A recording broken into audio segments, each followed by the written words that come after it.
하나님의 말씀 누가복음 23장 32절부터 38절까지입니다. 한 절씩 교독하겠습니다.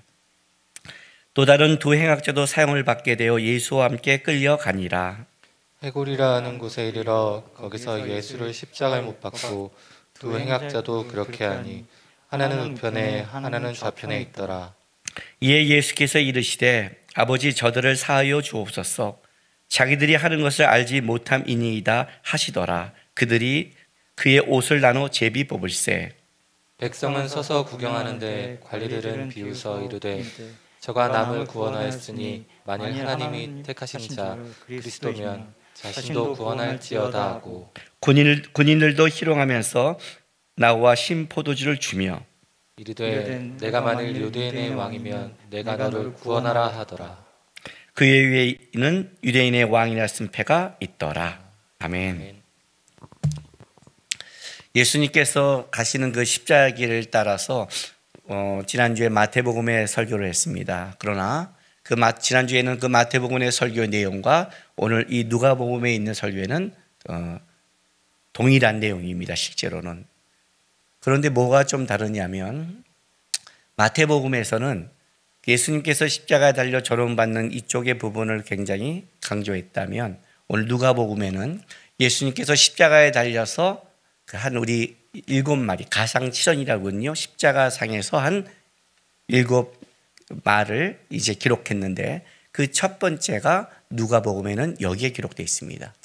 예수님이 십자가상에서 이제 올라가서 그 두 행악자와 달리고 또 그 아픔과 고통을 참으면서 비병하는 그 속에 예수님이 그 백성들과 그들을 바라보면서 한 하나님께 드리는 첫 번째 기도였죠.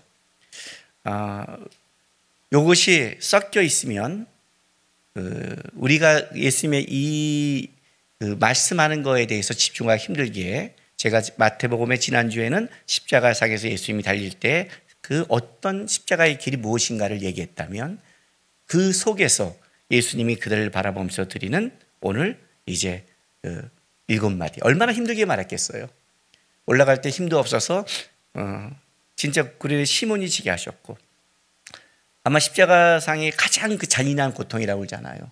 그 피가 다 빠질 때까지 거기서 달리는 건데 못에 못질을 하면서 하는 그 고통 속에 올라가서 거기서 여러분 그 아픔과 고통을 당해 본 사람은요. 그 아픔과 고통이 오면 사실은 다른 데 신경을 쓸 수가 없어요. 진짜 아픔이 오면. 제가 그 몸이 한번 바근바근 아팠는데 그게 아픈 게 한 2, 3일 간 적이 있었어요. 제가 바근바근 아픈다는 게 뭔지를 그때 알았어요. 어른들이 뭐 바근바근 아프다고 하잖아요. 진짜 바근바근 아픈데 주님 이거밖에 안 나와요. 성경? 어떤 생각? 남? 아니요. 온몸이 이렇게 계속 평생을 아프다면 천국 가는 게 낫겠다 이 생각이 들 정도로 자기가 몸이 진짜 고통당할 때는 쉽지 않아요. 십자가에 달려서 못이 양손에 무릎에 다리에 박히면서 끔찍한 고통 가운데 올라가는 그 속에 수많은 사람이 그걸 보면서 조롱하는 거죠. 메시아라는 자가. 거기서 예수님이 7마디를 했다는 것은 그냥 십자가상에서 하는 자기 생각이나 투덜거림이나 원망이 아닌 거죠. 오늘 예수님의 오늘 이 첫 번째 말씀을 우리가 보다 보면 우리가 알고 있듯이 보통 죄인들은 십자가상에 달리면 자기의 인생이 마무리될 때 자기를 돌아보거나 자책하거나 뭐 이렇게 하잖아요. 아니면 원망하거나 내가 이렇게 살았는데 어떡해? 아니면 뭔가 내가 잘못 살았나? 우리가 정상적으로 잘 살아도 어떤 환란이 당하면 그런 생각을 하잖아요. 내가 뭔가 문제가 있었나? 근데 예수님이 오늘 이 십자가상의 얘기는 인간이 갖고 있는 자책감이나 죄책감이나 그런 것이 없어요. 예수님이 오늘 이 상에서 얘기하는 것은 철저하게 뭐냐면 하나님만 바라봐요. 그분이 그 십자가상에서 하나님만 바라보면서 한 그 마지막 7마리. 히브리인들은 7이라는 숫자는 완전수라고 그랬잖아요. 그 완전수가 하늘의 숫자가 3이란 말이에요. 3은 어떤 수라고 했어요? 1은 단수고 이는 복수지만 불완전한 복수라고 그랬잖아요. 왜? 한 쌍이라고 묶이는 게 있어서. 3부터는 완전한 복수고 최초의 복수가 되는 거죠. 그래서 이걸 하늘의 숫자라고 그랬고 4를 땅의 숫자라고 해서 하늘과 땅을 곱한 숫자를 7을 완전수라고 했어요. 그래서 이걸 쓸 때 완전수는 굉장히 중요한 거예요. 예수님께서 마지막에 7마디 했다는 것은 진짜 그의 인생 속의 마지막에 기도하면서 하나님을 바라보면서 죄인들을 향해서 한 가장 중요한 마디가 십자가상에서 7마디예요. 몸에 아마 그 힘을 짜냈을 거예요. 짜냈어. 이 정도 지친 사람은 입에 들릴 정도가 어려워요. 그걸 제자들이 그 십자가 밑에서 바라보는 사람 들어서 이걸 기록할 정도라면 아마 그분은 최선을 다해 하나님을 바라보면서 고백했을 거예요. 그 첫 마디가 오늘 가상칠언이에요. 그런데 이제 누가가 기록한 걸 보면서 마태와 좀 비교해 보면 보세요. 33절에 해골이라 하는 곳에 이르러 거기서 예수를 십자가에 못 박고 두 행악자도 그렇게 하니 하나는 우편에 하나는 좌편에 있더라. 이제 상황을 하는 거죠. 행악자와 같이 달리는 상황. 이에 예수께서 이르시되 아버지 저들을 사하여 주옵소서 자기들이 하는 것을 알지 못함이다 하시더라 하고 예수님께서 그 십자가상에서의 하나님을 향한 기도를 하고 있는 그 기도가 와중에 누가는 35절부터 39절까지 뭘 쓰냐면 네 종류의 사람들을 기록하고 있는 거예요. 마태를 보면 십자가상에서 이제 그 군병들이 제비 뽑고 또 관리들이 와서 또 장로들이 와서 행악자도 이렇게 얘기해서 우리의 생각에는 맞아, 십자가상에 예수님이 달릴 때 메시아가 유대인의 왕이 달렸을 때 그때 그 사람들이 저렇게 비방했지라는 유대인의 왕에 대한 공격이 있다면 누가는 이걸 어디를 좀 더 강조했냐면 예수님이 이렇게 그들을 향해 기도하고 있는 그 중에 여러분 보통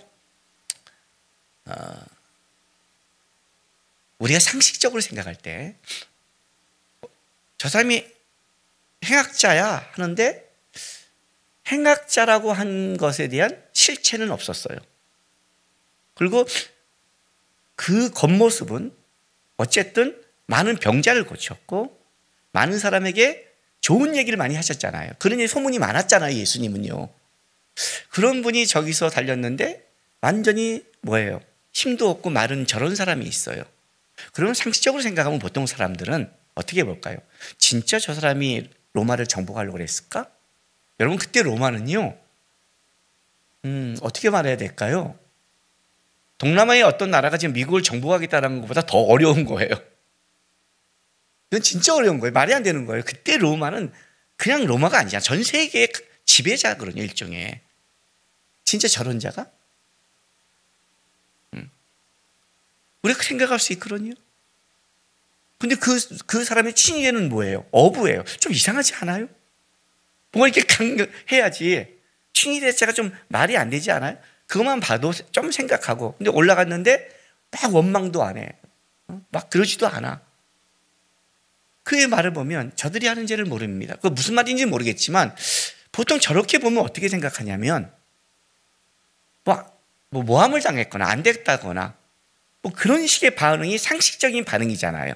실제로. 그런데 예수님께서 거기서 진짜 그들을 위해서 선하신 모습을 100% 보임에도 불구하고 과연 그들은 어떻게 보고 있냐는 거예요. 지금 그 얘기를 지금 쓰고 싶은 거예요. 여기서요. 자, 4가지 종류의 사람을 볼게요. 35절. 백성은 서서 구경하여. 자, 구경꾼이에요. 저쪽 마태는 약간 비아냥 그렇죠? 네가 성전을 사흘 만에 헐고 짓는 자 이렇게 했다면 이들은 구경꾼이에요. 무관심한 자죠. 무관심한 자예요. 어떤 사건이 벌어져서 아무 생각 없이 보는 구경꾼이 있었고 그 다음에 관리들은 비웃어 이르되 저가 남을 구원하였으니 만일 하나님의 택하신 자 그리스도시면 자신도 구원할지어다 하고. 자, 관리들은 어떻게 했어요? 조롱했어요. 야, 너부터 구원해. 너가 그리스도면. 관리들은 힘이 있는 자들이잖아요. 사실 이 관리들이 예수님을 모함해서 박은 자들이잖아요. 지난번에도 말했지만 자기가 정당하다고 주장할 때 어떻게 돼요? 찔린 사람은 더 목소리가 크죠. 관리들은 그렇게 말해요. 그리고 36절에 봤더니 군인들도 희롱하여 나와 신포도를 주며, 우리가 이 신포도주는 몰핀 성분이 들어있는, 마약 성분이 들어있는 거라고 그랬어요. 그러니까 쉽게 말하면 그 십자가상의 고통을 덜어주는 것. 예수님께서 그걸 거부하시고 온전히 지셨잖아요.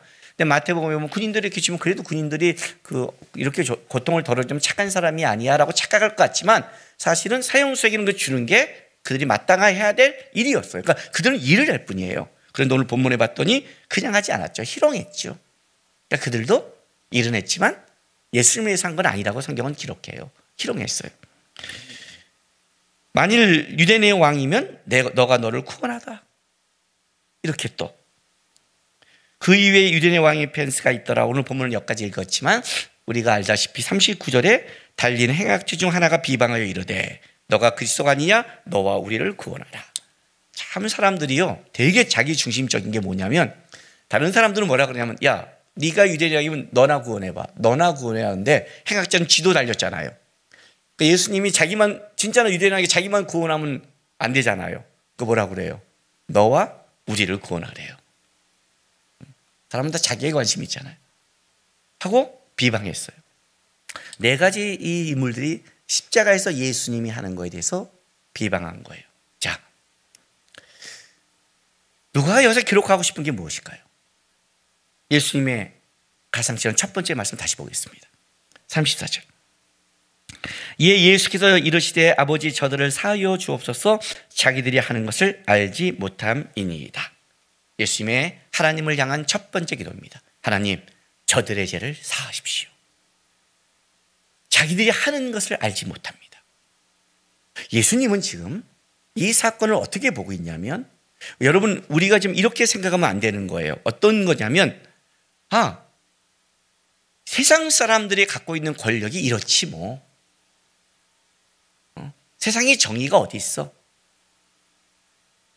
그래, 진짜 억울하고 무지하게 당했지. 참 무지하고 부족한 자들은 이런 실수를 하는구나 하는 이거를 어떤 인간적인 어떤 실수로 보면 안 된다는 거예요. 예수님은 어떻게 이걸 좀 규정했냐면 죄의 문제라는 거예요. 그 무지가 단순히 우리가 뭘 몰라, 나 몰라서 그랬어 라고 끝날 문제가 아니라는 거예요. 이것은 어떤 문제? 예수님이 이들을 위해 기도한 가장 중요한 건 뭐냐면, 이거는 죄의 무서움을 얘기하는 거예요. 그래서 이 사건을 예수님이 하실 때, 여러분 누가복음 바로 그 위에 23장 28절 보세요. 예수께서 돌이켜 그들을 향해 이르시되 예루살렘의 딸들아, 나를 위하여 울지 말고 너희와 너희 자녀를 위해 울라. 보라, 날이 이르면 사람이 말하기를 잉태하지 못하는 이와 해산하지 못한 배와 먹이지 못한 젖이 복이 있다 하리라. 그때 사람들이 산들을 대하여 우리 위에 무너지라 하며 작은 산들에 대하여 우리를 덮으리라 하리라. 푸른 나무에도 이같이 하거든 마른 나무에는 어떻게 되리요? 아마 예수님께서 붙잡으셔서 십자가를 지려 돌아가시기까지 가장 오래 많이 말한 말씀은 여기였을 거예요. 십자가 상에도 이렇게 길지 않았어요. 가장 오래 예수님이 올라가서 자기에게 호의를 가지고 자기를 위해 울고 있는 그들을 보면서, 적어도 여기서 그래도 예수님 편이라 한다면 어떻게 돼요? 이들이거든요. 이들이에요. 다른 사람 누가 예수님 편이었어요? 무관심했죠. 무관심했어. 무관심도 죄예요. 내 일 아니라는 거죠. 그게 자기중심인 거죠. 다. 그래도 이들은 예수님이 당한 것에 아픔을 가졌어요. 그럼 예수님이 이 사람들은 적어도 너희는 이렇게 칭찬해야 되는데 뭐라고 말하면 심각한 말을 해요. 착각하고 있다. 지금 너희가 나를 못 박는 이 장면이, 너희가 죄를 쫓아가는 이 장면이 얼마나 이스라엘 백성 안에 심각한 하나님의 재앙이 있는지를 너희가 지금 모르고 있다. 나를 위해 울지 말라. 나는 하나님을 위해 순종하기 위해서 너희 죄를 위해 십자가를 달려 나는 내 길을 가지만, 너희는 이 죄의 문제 속에 나도 죄의 문제를, 죄 없는 나도 너희의 대표가 됐을 때 하나님께서 죄의 문제를 넘어가지 않고 나도 십자가에 사랑하는 아들을 죽여서 죄의 대가를 철저히 하시는 공의의 하나님이라면, 너희가 지금 하는 그 행위와 악함을 하나님이 모르고 넘어가지 않는다. 로마서에 나오잖아요. 어떤 억울함을 당할 때 원수한테 어떻게 복수하지 마라. 기도하라. 하나님이 숯불은다. 하나님은 넘어가지 않는다. 그러니 너는 뭘 조심하라. 죄의 문제가 무서운 것이다 를 경고했어요. 어떤 일이 벌어질 건 줄 아냐? 돌아가지 무너질 것이다. 자녀 없는 자가 오히려 더 행복할 것이다. 푸른 나무, 죄 없는 나도 이렇게 하는데 하물며 너희냐? 이 문제를 얼마나 안타까웠으면 길게 했겠어요. 굉장한 중요한 경고였거든요. 죄라는 건 굉장히 무서운 것이다. 예수님이 거기다 달려서 끝까지 기도한 게 뭐예요? 이 문제죠. 하나님, 저들의 죄를 사하십시오. 저들은 죄악에 물들어 있고 죄를 쫓아가고 있고 죄가 뭔지도 모르고 있습니다. 무지합니다. 뭐가 정이고 뭐가 죄인지를 모릅니다. 저들을 위해서 내가 십자가를 달리는데 너가 그리스도면 구원하라. 구원하고 있는데 그 옆에 강도가잖아요. 너가 그랬으면 너와 우리를 구원하라. 그래, 너와 주님이 그 구원을 완성하고 있는데 지금 하고 있는데 무지합니다. 자기를 위해 해주고 자기를 위해 해도 모릅니다를 얘기합니다. 이건 죄의 문제다. 그러면서 예수님이 이렇게 말씀하세요. 이 가상치론의 첫 번째 가장 중요한 거, 예수님이 십자가에 달린 목적을 얘기해요. 그 목적이 뭐예요? 저들이 죄악으로 무지하기 때문에. 저들을 위해 구원하고 있는데도 이렇게 덤비니 하나님, 만약 그들의 그 죄대로 그들을 징벌한다면 아마 끔찍한 재앙이 왔을 거예요. 그러니 하나님, 제가 십자가에 달립니다. 사하여 주십시오. 저들의 죄를 죄로 보지 마십시오. 저희의 죄악대로 갚지 말아 주십시오. 저들의 죄악대로 한다면 누구도 살아날 수 없습니다. 하나님, 대신 제가 합니다. 제가 순종합니다. 제가 못 바뀌겠습니다. 제가 달리겠습니다. 그러니 하나님의 뜻에 순종해서 제가 십자가에 달렸으니 저를 봐서 저들의 무지를 사하십시오는 예수님이 이 땅에 오신 목적, 십자가에 달린 목적, 그 십자가에서 지금 행하시는 그 하나님 뜻에 순종하는 그 목적을 이루고 있는 거예요. 여러분, 우리가 구원이라고 얘기할 때 예수님이 나를 십자가에 달려서 구원하셔야 하는 구원은 낭만적이고 감성적이지 않습니다. 우리의 구원은 그렇게 되지 않았습니다. 끔찍한 곳에서 구원받은 겁니다. 끔찍하게. 그래서 그 구원을 아는 사람들은, 그 구원의 은혜를 아는 사람들은, 은혜 받았다는 사람들은 삶이 달라야 됩니다. 어떻게 다를까요? 중요한 건 이 문제입니다. 우리는 예수님이 아닙니다. 다시 말한다면 우리는 예수님처럼 죄를, 영향력을 벗어날 수 없습니다. 우리가 주님을 아무리 온전히 바라보고 살아간다 할지라도 우린 죄에 익숙하기 때문에 우리도 모르게 무관심할 때가 있고, 억울해서 비방할 때가 있고, 조롱할 때가 있고, 희롱할 때가 있는 그 모습이 우리에게도 똑같이 있습니다. 세례 요한이 이 땅에 와서 죄인들을 맞았을 때 그가 첫 번째 외친 말씀이 뭐냐면 회개하라, 천국이 가까이 왔다는 거였습니다. 회개의 열매를 촉구했습니다. 회개는 반성이 아니라고 그랬습니다. 후회가 아니라고 그랬습니다. 왜 회개를 하라 했을까요? 왜요?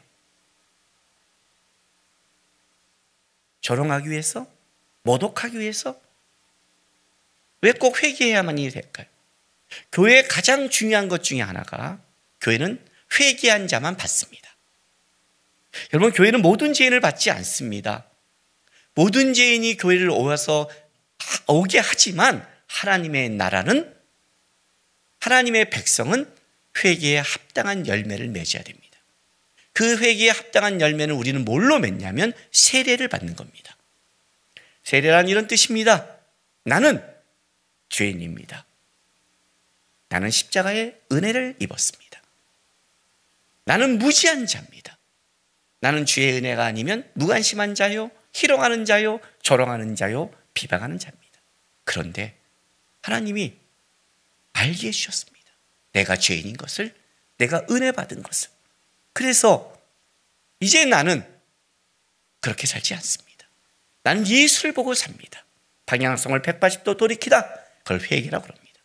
그래서 교회 공동체는 공동체 앞에 세례를 받는 자를 받아들이는 겁니다. 세례를 받았다는 건 이런 뜻입니다. 이제 나는 예수의 방법과 하나님의 뜻을 쫓기로 작정했습니다는 고백입니다. 이 사이에 우리는 이제 고백하고 살아가면서 계속 반복하는 게 있는 거죠. 예수님이 아니니까 무너졌다가 또 순간 저쪽으로 갔다가 왔다 갔다 하면서 어떻게 되는 거예요? 살아가죠. 세상 사람과 다른 건 뭐냐면 세상 사람은 자기의 목적과 자기의 윤리와 기준으로 살아간다면 우리는 뭐가 바뀌었냐면 그때부터 기준이 바뀌어버렸습니다. 내가 오늘 밤에 가서 기도하고 회개하는 것도 예수님의 기준에서 나를 보는 겁니다. 나를 보는 겁니다. 그러면 적어도 우리 안에 이런 답이 나오는 겁니다.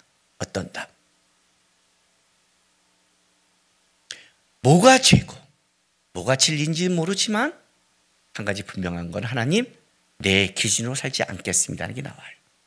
그러면 오늘 예수님이 말씀하신 이 네 종류의 무지함에 대해서는 우리는 조심해야 됩니다.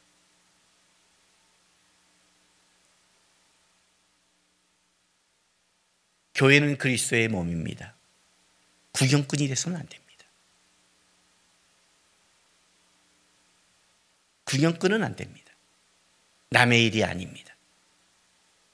적어도 우리가 이 인생을 살아갈 때 내가 어떤 어려움과 힘듦과 상황 속에 우리는 공격을 받습니다. 목사 될 후배가 와서 이제 이 길을 가겠다고 할 때 고민하게 됐습니다. 가다가 어떤 환난과 어려움이 다가면 내가 이 길을 가야 되나 안 가야 되나 고민하잖아요. 그렇죠? 사람은 그렇게 된단 말이에요. 제가 뭐라고 말했냐면 충고를 이렇게 했습니다. 하나님께 기도해. 누구의 음성도 듣지 마. 내 충고도 듣지 마. 왜냐하면 그 목사의 길이라는 것은 하나님이 부르신 길이야. 그건 하나님께 물어야 돼. 네, 쉽지 않지? 네, 그래요. 왜냐하면 목사에게는 설교하고 기도하고 목양하는 길이 아니야. 교회를 흔드는 마귀와 싸우는 길이야. 이 길을 갈 때 우리를 흔들려는 마귀의 공격이 너무 많아. 그래서 주님께 물어야 돼. 주님께. 오늘 우리 예배 찬양 맨 처음에 우리 요셉 형제가 부른 그 곡, 하나님이 내가 있으란 그곳 장소가 내가 원하는 건 아닐지라도 딱 그 고백이에요. 그래서 주님께 물어야 돼. 목사의 길만 그러겠습니까? 성도의 길은 마귀의 공격이 없겠습니까? 여러분, 우리는 죄를 생각하면 자꾸만 윤리도덕으로 갑니다. 여러분이 어떻게든 하나님 앞에 닮아가지 못하도록 예수님의 말씀, 사단이 밀가부르듯 너를 청구했으나 내가 믿음이 떨어지지 않기를 널 위해 기도했다는, 죄로 무지하는 이 속에 예수님께서 아버지 저들의 죄를 사하여 주십사는 그 주님의 기도로 우리가 살아가고 있는 거예요. 오늘도 주님의 그 은혜로 살아가고 있는 거예요. 그 은혜가 떨어지면 우리는 우리 자리에서 죄를 이겨낼 자가 아무도 없어. 그럼 우리는 이런 거죠. 저도 내가 주님처럼 저들 위해 기도하지 못하고 내가 저들처럼 주님 앞에서 그렇게 하나님을 하지 못한다 해도 적어도 어떤 거 비방하거나 조롱하거나 희롱하지를 말자. 배우는 거예요. 너희 안에 이 마음을 배워라. 그리스도 예수의 마음이니 그 마음은 하트가 아니라 마인드, 태도와 자세. 태도와 자세를 배우는 거예요. 주님이 이렇게 했는데 기독교를 살면서 가장 우리가 고백하는 게 뭐냐면 이런 거잖아요. 내가 예수님 때문에 참아. 맞는 말이에요. 맞는 말이에요. 히브리서 12장 보세요.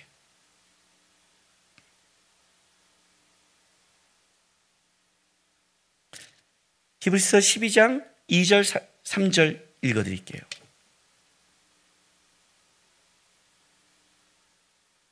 신약성경 367쪽입니다. 믿음의 주여 또 온전하게 하시는 예수를 바라보자. 계속해서 주목하라는 뜻이라고 했죠. 눈이 고정해서 계속해서 바라보는 거예요. 그는 그 앞에 있는 기쁨을 위하여 십자가를 참으사 부끄러움을 개의치 아니하시더니 하나님 보좌 우편에 앉으셨느니라. 너희가 피곤하여 낙심하지 않기 위하여 죄인들이 이같이 자기에게 거역한 일을 참으신 일을 생각하라. 반복적으로 생각하라. 왜 이 말씀을 했을까요? 우리는 이겨내지 못하니까. 여러분, 믿음은 환난 가운데 드러나는 겁니다. 내가 하나님 예수를 믿는 믿음이 얼마큼 있냐는 평상시에는 모릅니다. 학생들의 실력이 시험을 봐야 드러나는 것처럼 환난이 와야 내 믿음이 크기가 드러납니다. 그런데 신앙은 억울함 가운데 드러납니다. 예수님처럼. 그래서 억울한 일을 당할 때 우리가 한 가지 알아야 될 게 있습니다. 그 태도와 자세가 세상 사람처럼 하지 마십시오. 세상 사람도 안 하는 짓도 하면 안 되는 겁니다. 왜? 예수님이 십자가에서 이 희롱과 비방을 향해서 이렇게 기도하셨습니다. 아버지, 저들을 사하십시오. 저들이 무지하다고. 우리는 기준이 다르지 않습니까? 적어도 사랑하고 용서하고 주님처럼은 못하더라도 저도 내 안에서 우리가 주님을 바라본다면, 온전케 하시는 주님을 바라본다면 우리 안에서 신앙의 싸움은 어떤 싸움이냐? 회개의 열매를 맺는 싸움입니다. 우리 살면서 다 경험하는 거 아닙니까? 제가 한번 간증했잖아요. 우리 안에 임신하고 있는데 그 밑에 집이 3층에 살았는데 2층 집에 상가였는데 새벽 2시에 바바바바 소리가 나고 우리 안에 임신하는 중에 놀래갖고 내려갔더니 공사를 하고 있다고, 어린이집이.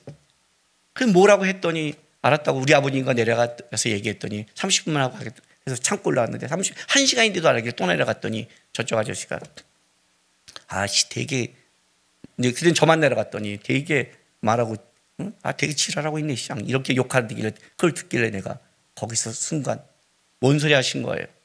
다시 한번 말해봐요. 제가 어려 보이세요? 내가 당신한테 그런 소리 들을 나이는 아직 아니야. 경찰 부를까? 좋게 말했는데 30분에서 넣었으면 얘기를 해야 돼 했더니 그때 이제 살벌하게 했더니 그때 미안하다고. 공사 못하게 한번 해봐요. 그랬더니 그때서 죄송하다고 그래서 올라갔어요. 자, 누가 편히 잘까요? 기도가 안 돼요. 누가 다 전도사님 할까봐. 다음날 이만큼 먹을 거야. 아이들 사갖고 가서 내가 깜짝 놀래요. 아니 오늘은 저녁 때 거기서 아니 그게 아닙니다. 뭐예요? 아저씨 어젯밤 제가 너무 화낸 거 죄송합니다. 저도 우리 아내 임신해서 순간 화가 났는데 죄송합니다. 이웃에게 그냥 다음부터 임신해서 그러니까 말씀을 해주세요. 그러면 우리가 그때까지 어떻게 앉아서 할게요. 아니 내가 사과하고 그 다음부터는 밤새 바바바 하는데 화를 한 번도 못 냈어요. 그 외침 한마디로 권위가 다 무너졌어. 누구 때문에 했을까요? 누구 때문에 제가 했을까요? 제가 틀려서요? 그 사람이 올바라서요? 아니요. 예수님 때문에 한 거예요. 예수님 모독시키지 않고 싶어서. 받은 은혜가 커서. 그것 좀 손해보고 좋은 인상 남겨서 기독교인이 다르다는 걸 그거 인정하고 싶어서. 이게 진짜 신앙의 싸움이에요. 예수님이 십자가에 달려서 한 이 기도가 진짜 신앙의 싸움이에요. 앉아서 예배하고 찬양하고 좋다가 억울하고 원망하고 비판하면 막 나오는 네가 하나님이면 네가 하면 이런 것이 아니라고 주님이 말하는 거예요. 그것이 죄에서 비롯된 걸 깨달아라. 그것이 하나님이 기뻐하는 걸 좀 아닌지를 깨달아라. 너는 은혜를 입었지 않니? 이 싸움이 실제적인 싸움인 거예요. 여러분, 힘든 거죠. 억울하죠. 그죠? 어떤 때는 내가 다 정당한데 순종시키면 억울할 때가 있죠. 그런데 오늘 히브리서의 말씀처럼 하나님, 예수님이 비방하는, 무관심한 백성, 비방하는 관리, 행악자, 그들에게 마음을 뒀다면 예수님이 어땠을까요? 온전히 아버지, 온전히 주님 하나님 바라보면서 제 죄를 사하십시오, 모릅니다고 나간 것처럼 적어도 우리가 그분에게 그 은혜를 받았다면 순간 실수하고 잘못할지 모르겠지만 다시 밤에 돌아왔을 때에는 회개의 열매를 맺고 주님, 실수했습니다. 입이 거칠었습니다. 마음이 잡히지 않습니다. 은혜를 입었는데, 큰 은혜를 입었는데 그렇지 못합니다. 저를 좀 긍휼히 여겨달라고 하면서 오늘 우리 특성처럼 삶의 한 소절이라도 주님을 닮아가는, 그래서 은혜를 입은 자가 입지 않은 자와는 다르다는 것을 주님 앞에 보일 수 있는 것, 그것이 바로 신앙이라는 겁니다. 그렇게 살아갔으면 좋겠습니다. 죄악이, 사단이 공격하고 이 땅의 환경과 어려움 속에 앞으로 살수록 그리스도에 있는 억울한 일을 너무너무 많이 당할 텐데 주님이 한 기도 생각하면서 억울함을 세상 사람처럼 갚지 마시고 정당함을 주장하되 신사적이고 주님 앞에서 살아가면서 신앙의 모습을 닮아가는 우리 성도 되시기를 부탁드립니다. 기도합시다. 아버지 하나님, 우리의 무지를 위해 이렇게 기도하셨군요. 우리의 악함을 위해 이렇게 하나님께 간구하셨군요. 그래서 우리가 은혜를 입었습니다. 은혜를 아는 백성처럼 살게 도와주십시오. 내 입에 은혜를 아는 사람, 하나님을 닮아가는 사람, 조금씩 주님을 따라가는 신앙 되게 해달라고 이 시간 다 같이 좀 결단하고 나가겠습니다. 기도하겠습니다. 거룩하신 아버지 하나님, 감사드립니다.